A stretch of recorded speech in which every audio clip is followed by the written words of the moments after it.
70,000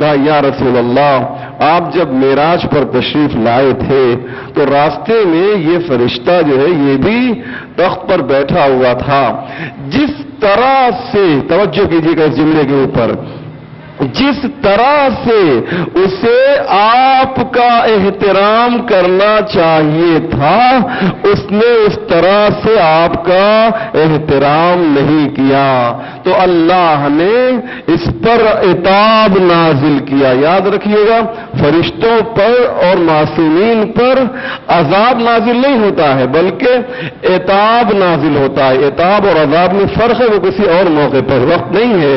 تو اللہ نے اس پر عتاب نازل کیا اور یہ زمین پر آ گیا۔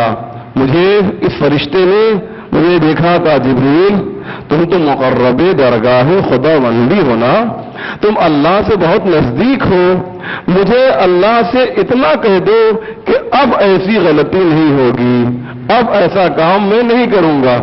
یہ اس نے نہیں کہا کہ اللہ نے اس لیے عذاب نازل نہیں کیا کہ بالکل احترام نہیں کیا، بلکہ کما حق احترام نہیں کیا، جیسا احترام کرنا چاہیے تھا ویسا احترام نہیں کیا۔ جیسے میں کہوں کہ آپ نے سلوات بھیجی لیکن جیسے سلوات بھیجنا چاہیے تھا ویسے سلوات نہیں، توجہ ہے۔ ایسے ہی اس فرشتے نے احترام تو کیا لیکن جیسے احترام کرنا چاہیے تھا ویسا احترام نہیں کیا، تو عتاب نازل ہوا، معطوب ہو گیا، پروردگار نے اس پر اس طریقے سے اس کو سزا دی۔ توجہ کیجیے گا عزیزان محترم، تو فرشتہ کہتا ہے کہ جاؤ، جا کر پروردگار عالم سے ریکویسٹ کرو، میری طرف سے التماس کرو کہ اب میں ایسا کوئی کام نہیں کروں گا۔ چنانچہ جبریل پیغمبر سے کہتے ہیں میں نے اللہ سے کہا میرے پروردگار اب یہ نادم ہے اپنے کیے کے اوپر، اب یہ پشیمان ہے اپنے کیے کے اوپر، اب یہ شرمندہ ہے اپنے کیے کے اوپر، اسے بالوں پر واپس کر دے۔ تو اللہ کی طرف سے آواز آئی، اللہ نے ندا دی، اے جبریل میں اسے اس کی اصلی حالت پر لوٹانے کے لیے آمادہ ہوں، بس اس سے کہو اتنا کر دے کہ میرے نبی پر اور نبی کی آل کے اوپر ایک مرتبہ صلوات بھیج دے۔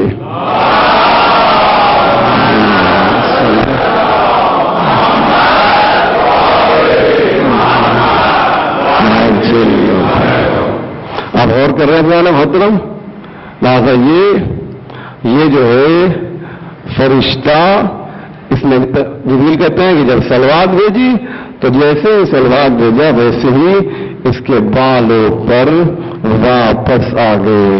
اہل بیت کی عظمت کو آپ نے پہچانا کہ یہ فرشتوں کو بالوں پر دیا کرتے ہیں، یہ فرشتوں کو بالوں پر دیا کرتے ہیں، پیدا ہوتے ہیں تو فطرت کو عطا کرتے ہیں۔ آپ دیکھیے یہی فرق ہے اہل بیت میں اور انبیاء علیہ السلام میں۔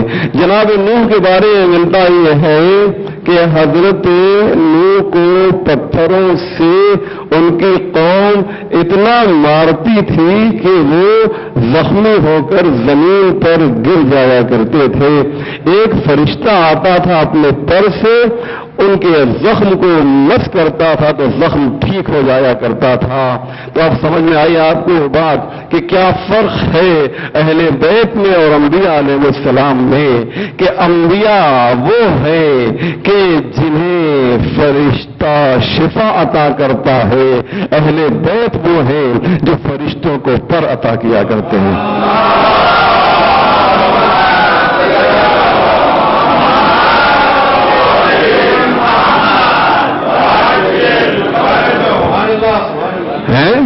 حالانکہ یہ میرا موضوع نہیں ہے لیکن بات آ گئی تو آپ سن لیجئے کہ لوگ اہل بیت کے مقابلے میں اصحاب کو لاتے ہیں۔ ارے میرے بزرگوں اور میرے بھائیوں، جب اہل بیت کے مقابلے میں انبیاء نہیں آ سکتے ہیں تو اصحاب کیا آئیں گے؟ لہذا عزیزان محترم، انہیں فرشتوں کو بھی جو کچھ دیا ہے، فرشتوں کو دیا ہے اہل بیت نے، فرشتوں سے لیا نہیں ہے۔ فرشتوں کو کبھی پر دیا کبھی روٹیاں دی، ان کے در کے بھکاری بنے یہ فرشتے، سید الملائکہ خادم بنا یہ مخدوم بنے، سید الملائکہ جو فرشتوں کا سردار تھا یہ ان کے دروازے پر آیا تو خادم اور نوکر بن کر آیا، کبھی چکیاں چلائیں، کبھی جھولا جھلایا، کبھی دروازے پر دربان بن کے آیا، کبھی درزے بن کر آیا۔ یہ فرشتوں کی شان ہے، بلکہ یہ فرشتوں کی عزت ہے کہ یہ خادم در اہل بیت بن گئے۔ آئیے ایک تو فرشتوں کی بات آگے، میں نے عرض کیا کہ صلوات کے بارے میں مختلف پہلوؤں سے آپ کے سامنے باتیں تو بہت سی ہیں، لیکن تمام باتوں کو مجھے پڑھنا بھی نہیں ہے کیونکہ اور بھی موضوعات ہیں جو خطبہ جمعی کے ذریعے سے آپ کی خدمت میں مجھے پیش کرنا ہے۔ ابھی وقت تھوڑا سا میرے پاس ہے تو ایک داستان اور آپ کے سامنے پیش کروں گا کہ آپ ذرا دیکھیں کہ صلوات کا اثر کیا ہے۔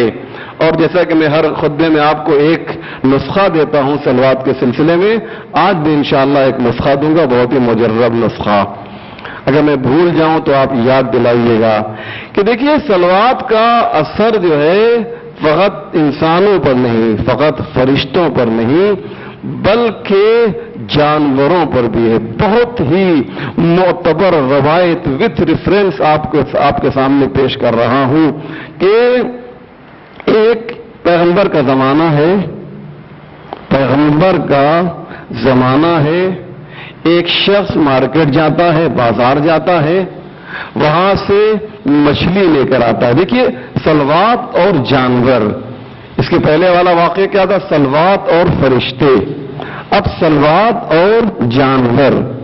مچھلی لے کر آتا ہے اور گھر میں اپنی زوجہ کے حوالے یہ مچھلی کرتا ہے، کہتا ہے اس مچھلی کو بناؤ، آج مچھلی کھانے کا دل چاہ رہا ہے۔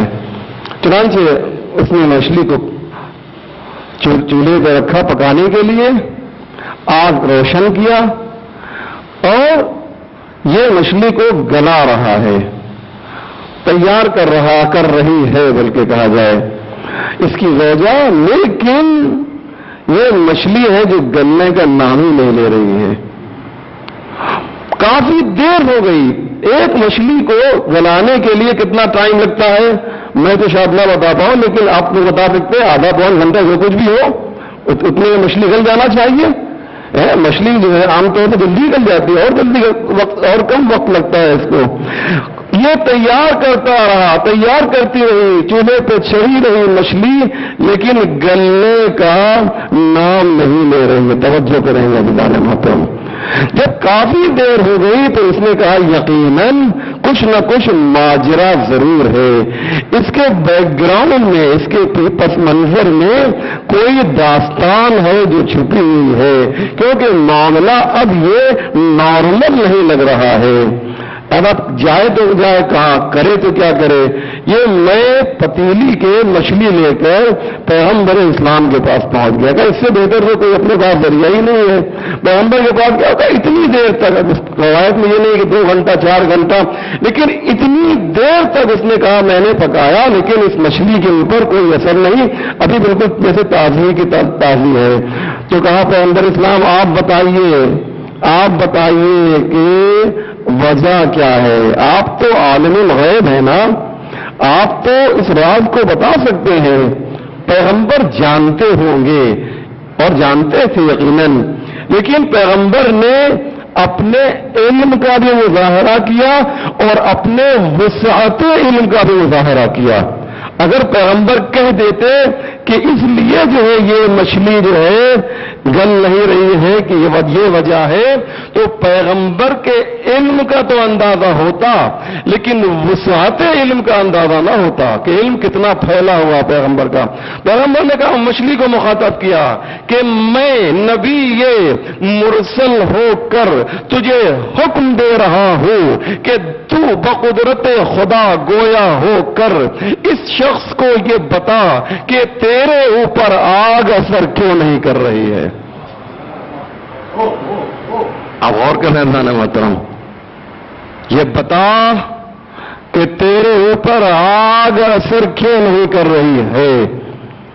اب پیغمبر کا حکم تو مجال ہے، وہ نبی جو انگریزے کو تسبیح پڑھا دے، کیا وہ مچھلی میں قوت گویائی پیدا نہیں کر سکتا ہے؟ جو پتھر کے اوپر جس میں کوئی زبان ہی نہیں ہوتی ہے، جو پتھر کو بلا دے، جو پتھر کو بولنے پر مجبور کر دے، تعجب نہ کیجیے گا اگر وہ مچھلی کو بولنے پر مجبور کر دے تو کوئی تعجب کی بات نہیں ہے۔ مچھلی کہتی ہے، سنیے آپ شیعان محمد و آل محمد حیدر کرار ہیں،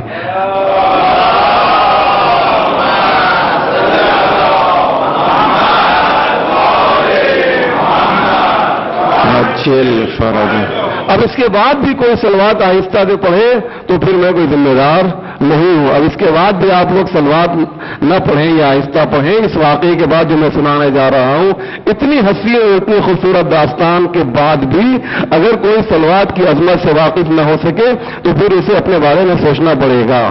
کبھی کبھی گناہیں جو ہیں کار خیر کرنے سے روک دیا کرتی ہیں۔ عزیزان محترم، یہ روایت ہے جو میں آپ کے سامنے، جو لوگ نماز پڑھنے آتے ہیں وہ انہیں شکر خدا ادا کرنا چاہیے کہ پروردگار عالم نے انہیں یہ سعادت نصیب کی ہے، یہ موقع نصیب کیا ہے کہ وہ یہاں پر نماز جمعہ میں آ رہے ہیں۔ کیا شیعوں کی تعداد اتنی ہی ہے؟ کیا اس پونا میں اتنے ہی شیعہ رہتے ہیں؟ نہیں، وہ جو نہیں آ رہے ہیں مجھے ان سے بحث نہیں ہے، لیکن جو آ رہے ہیں انہیں شکر خدا ادا کرنا چاہیے۔ امام جعفر صادق علیہ الصلوۃ والسلام فرماتے ہیں،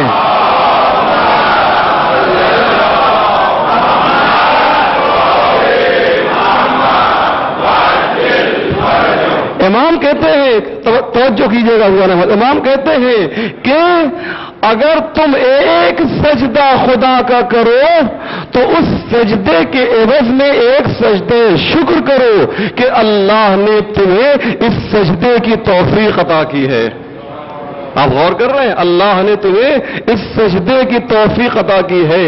آپ جو نماز جمعہ میں آ رہے ہیں، شکر خدا ادا کیجئے کہ نماز جمعہ میں آنے کی توفیق ادھر سے ملی ہے، اور اس کا فائدہ دنیا میں شاید آپ کو نہ ملے بلکہ ملتا ہی ہے، نماز جمعہ کے بارے میں ملتا ہی ہے۔ جو لوگ نماز جمعہ میں آتے ہیں ان کی مشکلات کو پروردگار عالم دنیا میں حل کرتا ہے۔ تصادفات، ایکسیڈنٹ، پریشانیاں، بلا، مصیبتیں، ان تمام چیزوں سے وہ محفوظ رہتا ہے، اس کے کاروبار میں ترقی ہوتی ہے۔ یہ تمام چیزیں وہ ہیں جو اس دنیا میں ملتی ہیں، لیکن آخرت میں جو چیز ملے گی وہ اس سے کہیں زیادہ ہوگی۔ عزیزان محترم، لہذا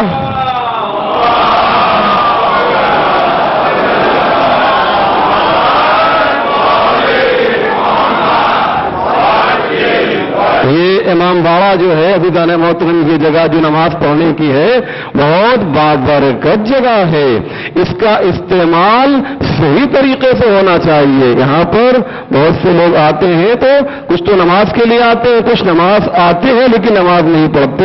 مثلا انہیں سوچنا چاہیے یہ جگہ پاک و پاکیزہ ہے، یہاں پر نور الہی کا نزول ہوتا ہے، نہ یہاں پر غیبت ہونا چاہیے، نہ تہمت ہونا چاہیے، نہ کسی کے خلاف الزام لگانا چاہیے۔ یہ سوچ لے انسان کہ اگر یہاں پر وہ کسی پر بے جا الزام اور تہمت لگا رہا ہے تو اس کا گناہ زیادہ ہے بنسبت اس جگہ کے کہ جہاں پر انسان جو ہے ایسی پاک و پاکیزہ جگہ پر نہیں ہے۔ کیوں؟ اس لیے کہ اس جگہ کی بھی آپ جو ہے انسلٹ کر رہے ہیں، توہین کر رہے ہیں۔ ایک بات ذہن میں رکھیے گا عزیزان محترم کہ یہ وہ جگہ ہے کہ جہاں پر امام حسین علیہ السلام کی براہ راست نگاہیں ہیں، اہل بیت علیہ السلام کی براہ راست نظریں ہیں، لہذا یہاں پر کسی کوئی ایسا عمل انجام نہیں دینا چاہیے جس سے ان کے دل کو تکلیف پہنچے اور ٹھیس پہنچے۔ میری بات کہاں سے کہاں چلی گئی؟ تو یہ جو بات میں عرض کر رہا تھا محترم وہ یہ تھی کہ یہ آیا اور آنے کے بعد کسی نے پیغمبر سے کہا یہ مچھلی جو ہے گل نہیں رہی ہے، آگ اس پر اثر نہیں کر رہی ہے، تو پیغمبر نے مچھلی کو حکم دیا اور مچھلی نے فصیح و بلیغ عربی لینگویج میں پیغمبر کو ایڈریس کیا، مخاطب کیا اور کہا کہ یا رسول اللہ اس کے پیچھے ایک داستان چھپی ہوئی ہے، اس کے پیچھے ایک داستان چھپی ہوئی ہے۔ میں دریا میں تیر رہی تھی کہ ادھر کے قریب سے ایک کشتی گزری، اس کشتی کے اندر چند مومنین بیٹھے ہوئے تھے، اور میں نے کان لگا کر سنا تو دیکھا کہ وہ لوگ آپ پر اور آپ کی آل پر سروات بھیج رہے تھے۔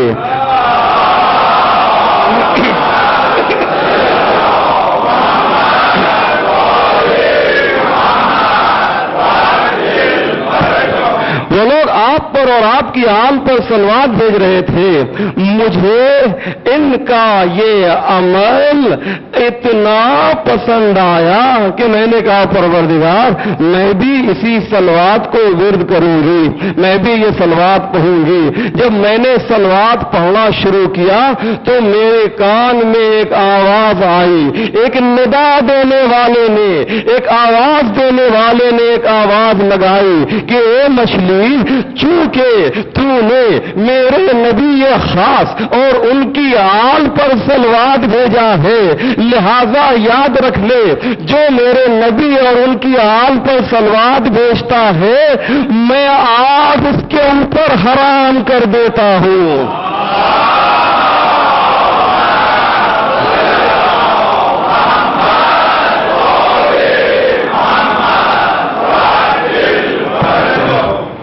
آگ اس پر اثر نہیں کرے گی، آگ کی گرمی اسے نقصان نہیں پہنچائے گی۔ جو میرے حبیب اور ان کی آل کے اوپر آپ نے غور کیا عزیزان محترم، یہ میں واقعہ میں کیوں نقل کر رہا ہوں کہ جب ایک مچھلی جو ہے وہ دنیاوی آگ سے صلوات کی وجہ سے محفوظ رہ سکتی ہے تو ایک محب اہل بیت جہنم کی آگ سے صلوات کی وجہ سے کیوں نہیں محفوظ رہ سکتا ہے؟